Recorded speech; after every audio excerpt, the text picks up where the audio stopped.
Welcome to the My Creative Days podcast, where we will talk about all things DIY, home decor, decorating tips, and creating a beautiful home on a budget. I am hoping our time together will spark a creative idea, help you plan your next DIY, or inspire you to finally tackle that project you keep putting off. Grab your favorite cup of motivation and let's chat. Hello, and welcome back to the podcast. I'm actually recording this at night in the evening. I usually don't do this in the evening, but I'm trying to get ahead on some things. And so I told the family it's actually a Monday evening. I'm recording this and it's Monday Night Football. Excuse me. And so Matt and Landon they do fantasy football, and so their teams are playing or their people are playing. I don't understand the whole fantasy football thing, so I just yelled up to them, can you guys be quiet if I record a podcast and Gabrielle's away at a volleyball game? So she's going to come in. You'll probably hear the dog barking, but this is real life. This is how we get it done. So I'm going to try it now. I wanted to talk today about a process that I actually have done now a few times, and it's something that I get asked about. I shared a YouTube video. I'll leave a link for that in the show notes here, so then you can watch it, happening and how I did it, about how to strip furniture without using like your traditional stripper. And I got a lot of comments on there, and then I've shared it on Instagram as well, when I do it. And I actually just did the same process this weekend on some table legs. And so it worked so well. So I thought it would be fun if I could somehow do the podcast and kind of share a process or a tutorial on DIY. So if you're somebody that likes to listen to something and listen to like a process instead of, seeing it or reading it, I'm trying to figure out if that's going to be doable, but I thought I would start with this one because this one's pretty straightforward and it's really easy to do. So if you have seen I don't know if it's viral or it's just people using the oven cleaner to strip furniture, that's what I'm going to be talking about today. So the first time I did it on a mirror that I had. This mirror was amazing. But anyway, I just wanted to start with something small. I wasn't going to start it on a dresser. Now, to be completely honest, I have tried it on other things since doing it the first time on the mirror that it didn't go that well. So I will be the first one to tell you that it's not going to work on every piece of furniture, on every wood, on every finish. It's just like any other DIY project, any other furniture flip. It's not a one size fits all. So with that being said, when it works, it is amazing. So we actually, I'm always telling, people, if you're flipping furniture, just, you like DIY projects, whenever you're at a yard sale, estate sale, thrift store, whatever, and you see things like hardware or table legs or, like bun feet or like feet to, like wood feet to furniture, always pick it up, right? So you have it on hand when a project strikes, or like you pick up a piece of furniture that maybe needs new legs, or you want to turn a wood board into a tray and you need some bun feet, not a tray, but more like a riser. These things come in handy. And so we actually had, it was 5 or 6 chunky legs. And I think I got them at Restore, but they're from like a big old table. And if you can envision it, it's like, there's like the lines in the middle of the legs, and then the legs kind of, go down into, like a shape at the bottom. There's kind of like a bun foot, where it's kind of round at the bottom. And so, I wanted just the round bun feet for a project. I actually put those on a suitcase to kind of raise the suitcase up. And so we just cut the bun feet off the legs, if that makes sense, the round bottom. But then we had this whole other leg, right? They were tall, and there was so much left in them, right? But they were they were stained kind of a dark reddish brown. So picture that, right? And so we were setting up for our fall sale here, and Matt was getting them down, and I'm like, let's do something with those. So I set them in my office for a little bit, and then I'm like, I'm just going to do the oven cleaner on them and see if that even works, just to take this red color out.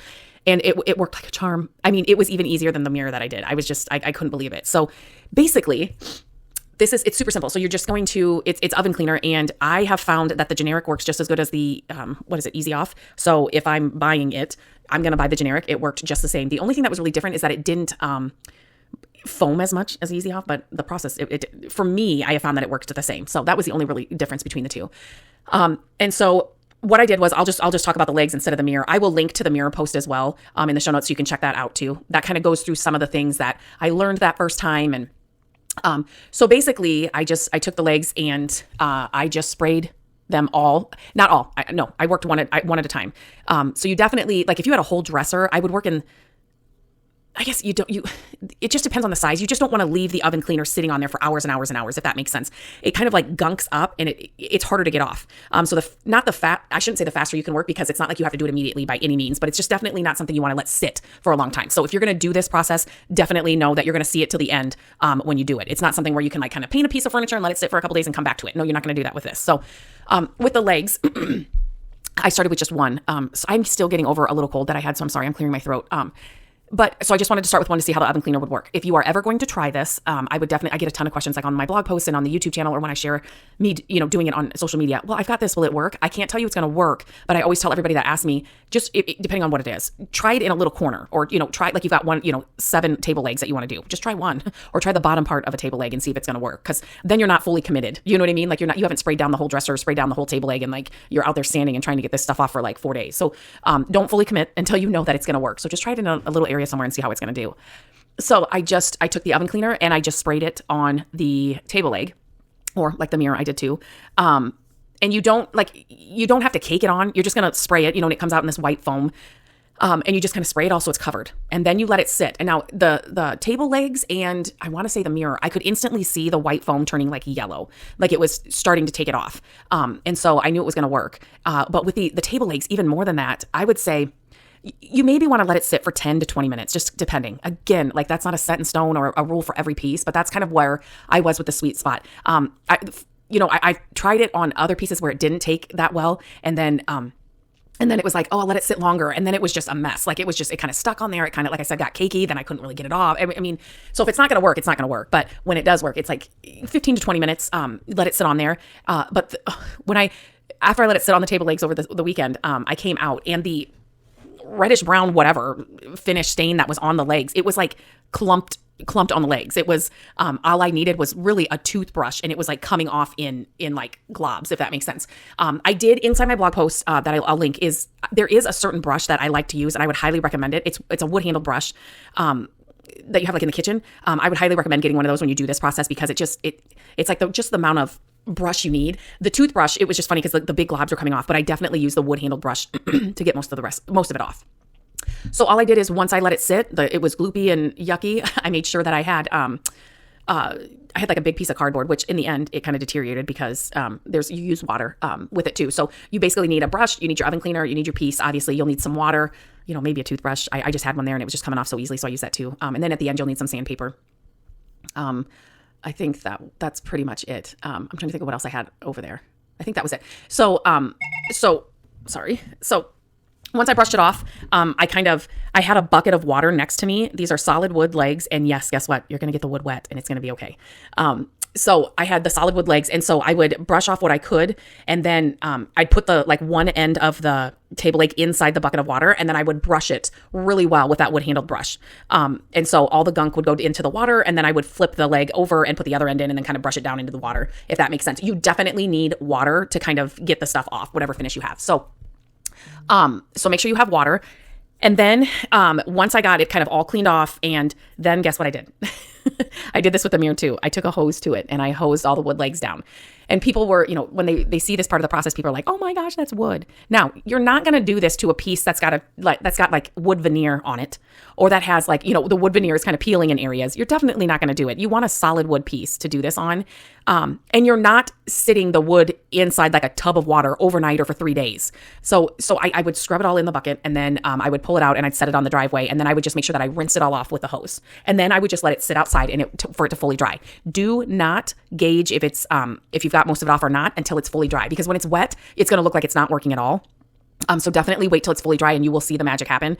It's when the wood dries is when you will really see the magic happen. I mean, you'll see it kind of coming off, obviously, depending on the table legs came off in clumps. The mirror wasn't, that dramatic, but you'll see that coming off. But it's like when it fully dries, you'll get it down to the bare wood. Now, after it dries, if it still looks like you've got I still had some finish in some of the areas on the table legs. So I just sprayed it again with oven cleaner and did the entire process over again. But it was super, super. What I love about the oven cleaner process is that when you've got crevices and little indents and things in the wood, the oven cleaner gets in there without you having to sand it and everything, if that makes sense, or you don't have that gloppy, regular, stripper solution that you're trying to dig out with a scraper. And I mean, the oven cleaner is so convenient for getting in the crevices and it works. When it works, it works. Like you will definitely be hooked. But, and so once I got the legs all done, they were, I got all the finish off. I did it twice. They were all dry. Then what I did was I went over them with some sandpaper, and I think it was a 120. I want to say it was a 120 sandpaper first. And you'll notice that, I did with these legs, that after the whole oven cleaner stripping process, the wood was really easy to then sand. I didn't get like any, orbital sander or my Serve Prep sander out. It was just, I just held a piece of sandpaper and was able to kind of get the rest of, if you had a little bit of residue or some of the stain or something still on there, I was able to just get that off really easy. It came off super easy. Now, you definitely want to feel the wood when you're done, because you probably will want to go over it with like a 220, 320 sandpaper just to smooth it all out. And then you're free to do whatever you want with it. You'll have a bare wood, so you can, do you want to stain it a different color? Do you want to whitewash it? Do you want to paint it? Do you want to just add some salve to it? Do you want to, definitely, you can just decide. So, but it's definitely a process that works. What I've learned is that wood handled brush works super, super well. And then, you need some water with you to make it work. And, the hose, you definitely want to hose it all down because you want to get all of that off. And then you'll need some sandpaper in the end just to kind of smooth out the wood. One of the questions I got was, did it leave splinters?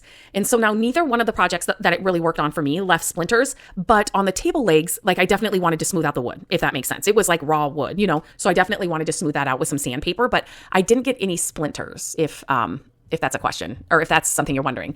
And don't worry about the water. It's okay. You're not leaving it inside a tub of water for overnight or for 3 or 4 days, or if it's solid wood, it'll be okay in the end. But yeah, so definitely try it. If it's something you've thought about, I would definitely try it on a small, piece, like find a, maybe a wood stool at a thrift store, or like a wood mirror or something that you can try it on and just kind of get the hang of it. But really, anybody can do this. You can't screw it up. The only thing is that it does work on some pieces, and some pieces it just doesn't work. So, but it's definitely something to try. I do it outside on our driveway. But yeah, the first time I did it, to be completely honest, I was so skeptical. I'm like, this is not going to work. And, but I just love that it's a spray on, it foams up, and if I have to refinish a piece with like stripper and stripping solution, it's a definite no for me, unless I have done it to one of the pieces we have here in our home. And especially when you've got little crevices and little, nooks and crannies, and you've got a lot of curves, and that stripping solution is so messy. It's a complete nightmare. And it's just, in the end, usually for me, especially if I'm selling a piece, it's not worth it. But the oven cleaner definitely makes it worth it. It does all of it for you. It gets in the crevices without like you even knowing it does. And then the wood handled brush gets it all off. So anyway, it definitely is. I can hear my dog trying to get into my office. So that means the boys aren't watching her. It definitely is, something to try. I would love to know if you do try it. Share a photo on Instagram, tag me at My Creative Days. I would just love to see the before and after, or if it worked. Like I said, it was a dream on the mirror, and it was a dream on the table legs. Amazing. And so now the table legs, they actually look like, like the wood candlesticks. We kind of cut them down in different lengths. They look like the wood candlesticks you can buy in stores now, and they were like so inexpensive. So definitely look for table legs, especially the chunky ones, because you can make them into, candlestick holders. I think I'm going to put some Christmas tree, like the bottle brush, Christmas trees in some of them. But yeah, so it was a fun project.